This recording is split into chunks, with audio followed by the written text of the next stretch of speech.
Hi, this is Paul, and I am coming to you from beautiful Venice. Venice is a gorgeous place, and as I've been on this little Italian tour, I have been thinking about all sorts of things that I usually think about. One of the interesting, so a little bit of background to the city of Venice. The city of Venice arises, it's not an ancient city, it arises with the collapse of the empire in Rome, not the Roman Empire, because of course it continues with the Byzantines, and people fleeing the Lombards come to these little islands, and then they drive these staves into the ground and build buildings on it. Of course, islands are easy to defend, and it sort of becomes a Roman Empire outpost that has connections with Ravenna and Byzantium over the Adriatic. And so the Byzantine Empire, in their continual desire to maybe reclaim Rome from the Goths and the barbarians and all of those tribes that have come down and taken the peninsula, Ravenna and Venice are sort of outposts for them. Well, and so Venice grows in power and wealth, and they maintain, it's often forgotten that the Romans were also a maritime power. When Rome defeated Carthage, they had to invest, obviously, in navies. And if you're going to have an empire that is surrounded by, or basically works through the Mediterranean, you also need to be a naval empire, and the Romans were. So the Byzantines continue that legacy, and Venice is a place where they do so. Venice has a very interesting way of being sort of an oligarchy republic. And again, listening to Kenneth Bailey? No, that's not it. But the great courses on Italy between basically the empire and the Italian unification, he goes through the history of Venice quite nicely. Just a half hour, you can cover a bunch of the high points of the history of Venice. Anyway, so Venice then becomes a power in its own right, a naval power, especially with the First Crusade, all this wealth flowing through Europe down into Venice, getting over to reconquer the Holy Lands from the Muslims. But by the Fourth Crusade, there are tensions between Venice and Constantinople. And the Fourth Crusade, the Venetians basically redirect the crusade over to conquer Constantinople and take all of its treasure. So today I'm going to go see St. Mark's, where you have these horses and all of these treasures from Constantinople that were basically taken in the Fourth Crusade when they sacked Constantinople. Now, part of what's kind of fun about this is now, because we have the Orthodox among us, it's very interesting how these identities, these historical identities, sort of take sides, and you become partisans in wars that were 800 years ago. And so when I say, well, the Venetians conquered Constantinople, a bunch of people might just inside themselves feel a little funny. It's like, ooh, I'm Team Constantinople as opposed to Team Venice. And maybe the Roman Catholics will say, no, I'm Team Venice as opposed to Team Constantinople. And as you can see in the background, there's all sorts of churches here. And we just got into Venice yesterday afternoon, and then we went to the grocery store, got the lay of the land, had a little gelato, rode the Vaporetto around, which is basically the city bus via the water. And so anyway, and thinking about what we're going to see in St. Mark's, thinking about the fact that you take the spoils of war and you place them in your church. What does that mean? Well, it means that in many ways, and one of the big themes that I've been noticing is that the continuity in the old world that sort of runs through Christianity. The Tom Holland thesis is a thesis of discontinuity, where on one hand you have the brutal paganism, which slowly sort of gets morphed into this more generous transformation of a moral imagination through Christ into the world. You also have continuity. And one of the things that I thought a lot about in terms of seeing how churches function for the Latin Church and also the Eastern Church. Can't really say the Greek Church because, of course, the Eastern Church has all of these languages that it worships in.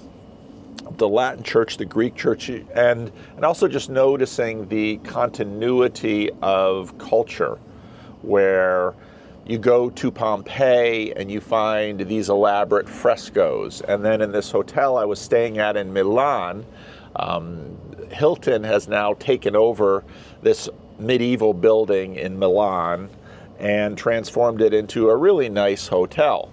But the dining room that you sit in when you have your breakfast there at the Hilton is all decorated with these frescoes, which are hundreds of years old. And the frescoes on the wall that sort of carry on into the Christian period, you can see are direct inheritance from the frescoes that were preserved from the first century in Pompeii, which is truly fascinating.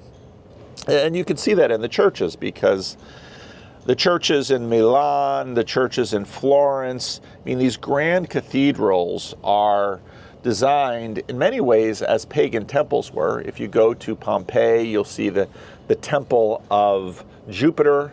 You'll see the temple of Isis. And again, it was rather amazing to get to Pompeii and realize that, wow, the Mediterranean was this vast interconnected network. It was the internet of the ancient world, at least in this part of the world. Of course, the Baltic Sea and the North Sea were so for the Norsemen. You can see, obviously, before you have rails where you can have fast, heavy shipment over land, seas are very important. But the spoils of the Venetian conquest of Constantinople are here in the churches. And that just made me think about how different Protestantism is, because Protestantism, you wouldn't necessarily find the spoils of conquest in your church, at least plain church, low church Protestantism. And there you begin to see this differentiation, this separation between church and state. You'll find the spoils of war in a museum, perhaps, or maybe you'll find them in the domed building that we have in Washington, D.C., called the Congress. And it's very interesting how Protestant churches don't usually have domes, but these basilicas, these pantheons, they have domes. And of course, this goes all the way back to the Pantheon, the great Pantheon in Rome, which I visited, which was just truly an astounding thing. But again, you visit the Croce in Florence. So you have the great Duomo in Florence, which is inside fairly plain. And then you go to the Croce, the Church of the Cross in Florence, and that's sort of their pantheon.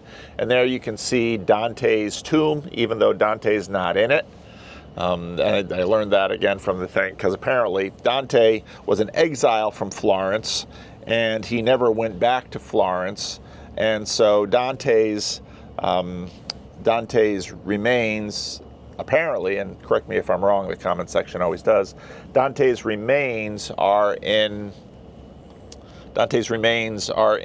Ravenna, and they don't want to give him back, because they basically say to Florence, well, you didn't want him when he was alive, you're not going to get him when he's dead. But yet, in the Church of the Cross in Florence, you have this enormous, elaborate tomb to Dante, and actually I put that on the thumbnail of the video that I was doing about politics. So it's just fascinating looking at how architecturally, culturally, artistically, these movements have been made. And I think in some ways it answers part of the question of why art and low church Protestantism, there's so much tension between them, partly because the Italian Renaissance just seems to completely captivate the visual imaginary of the churches here.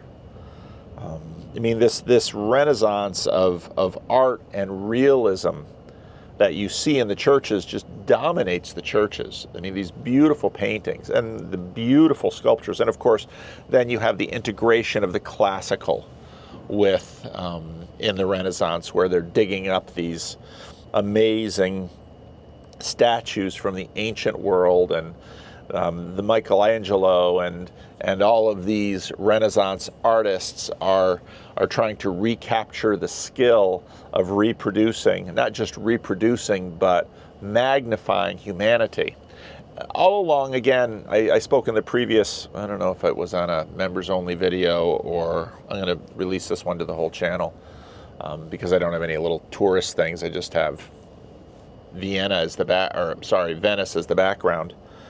But you have this tension between the two worlds, and this is one of the things that I've been thinking about too, in terms of John Vervaeke's desire to eliminate a two worlds mythology. I think if you eliminate a two worlds mythology, all of the productive tensions, the opponent processing between this world and the next, between the now and the always. John Vervaeke sort of gets at that when he asks about, what would you, what don't you want to lose after you die? I mean, you're sort of sneaking into a two worlds mythology in that way. I've been paying very careful attention to the art that I see in terms of how they try to represent the eternal. And there are whole bunches of ways of trying to represent the eternal. I've also noted again and again how, thinking back to my conversation with Richard Rowland, commandment violations, how many times they are trying to represent God the Father as this, basically as an old man, more hair than I have, but an old man with flowing gray hair and a massive beard and massive, and someone might argue that Jesus sets that up when he quite consciously uses the word Father and the relationship of Father for God.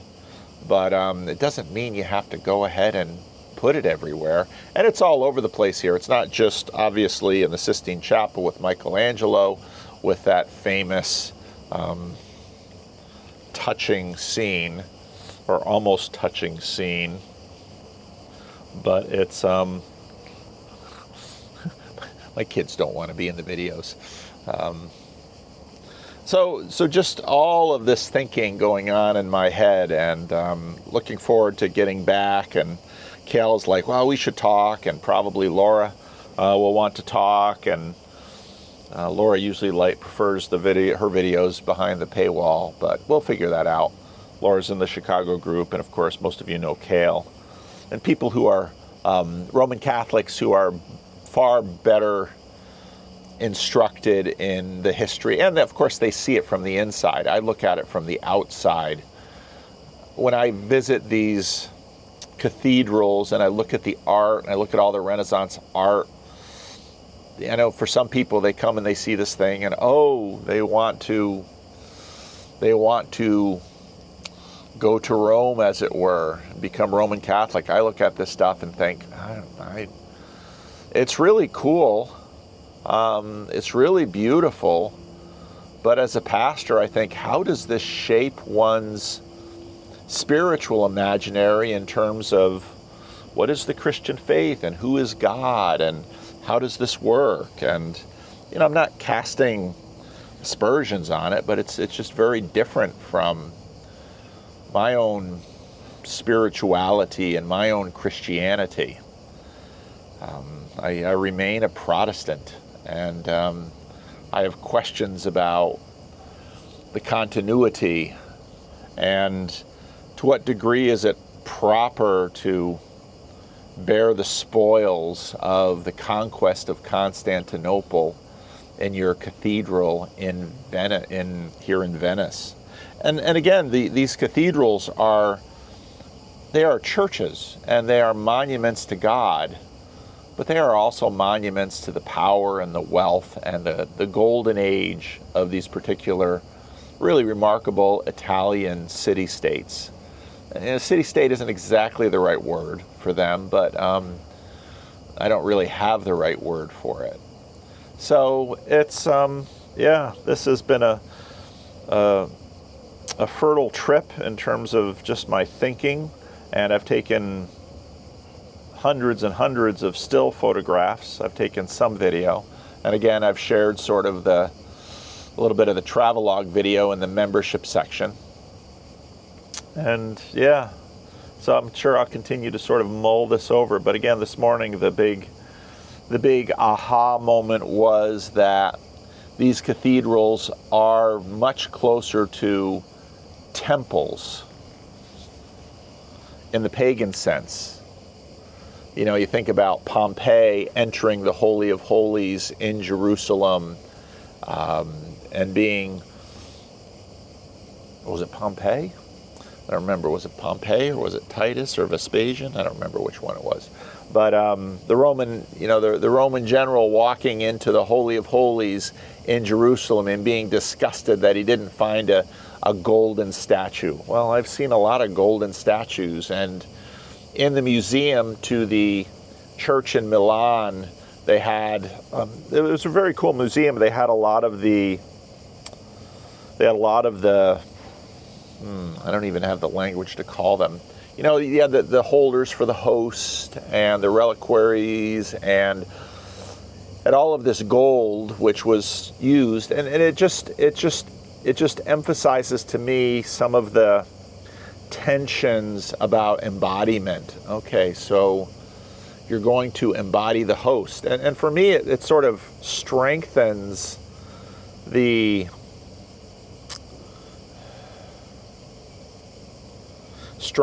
my connection to the Protestant reformers.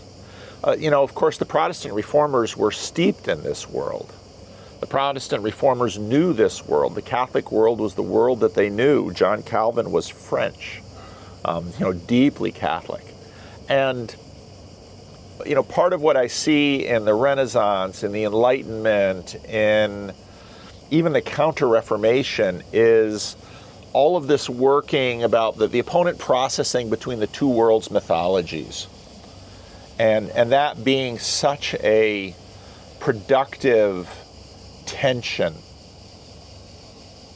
And of course the Protestants very much taking one side of it and saying, no, we ought not to embody the saints in stone. But then of course the Protestants do, as Richard Rowland in his talking about his Baptist, and we do in photography, and it's just, again, the opponent processing of the two worlds mythology becoming an extremely productive place, probably not unlike Estuary or this little corner. McBride made a comment on Twitter about, you know, how this little corner is dominated by conservatives, which it is.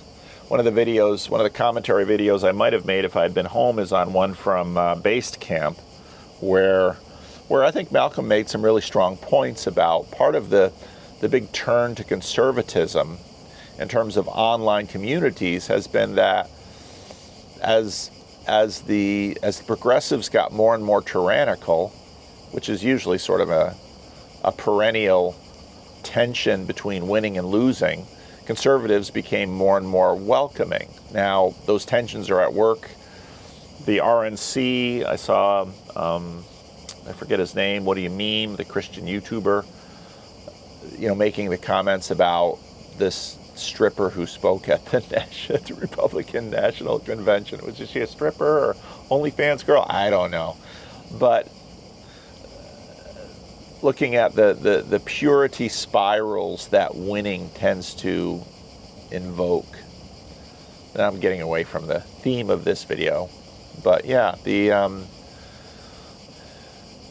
productive processing, I'll use Mark Lefebvre's term, the productive processing of the two worlds mythology. And you see that again. I'm not saying, I'm certainly going to go to St. Mark's here in Venice, and I'm certainly going to enjoy it, and I'm going to take 1,000 pictures, and I might even take a little bit of video, and I'm going to really enjoy it. But yeah, the productive processing of the two worlds mythology. That'll be the title of this video. So again, thanks for thanks for being here and listening to my ramblings. And yeah, we'll see if I make another video from Venice, or it might be that on the main channel, the next time you hear from me, I'll be back in my little office there in Sacramento, working on my rough draft for next Sunday, and maybe even getting a Heidelberg Catechism Lord's Day in. So thanks for watching.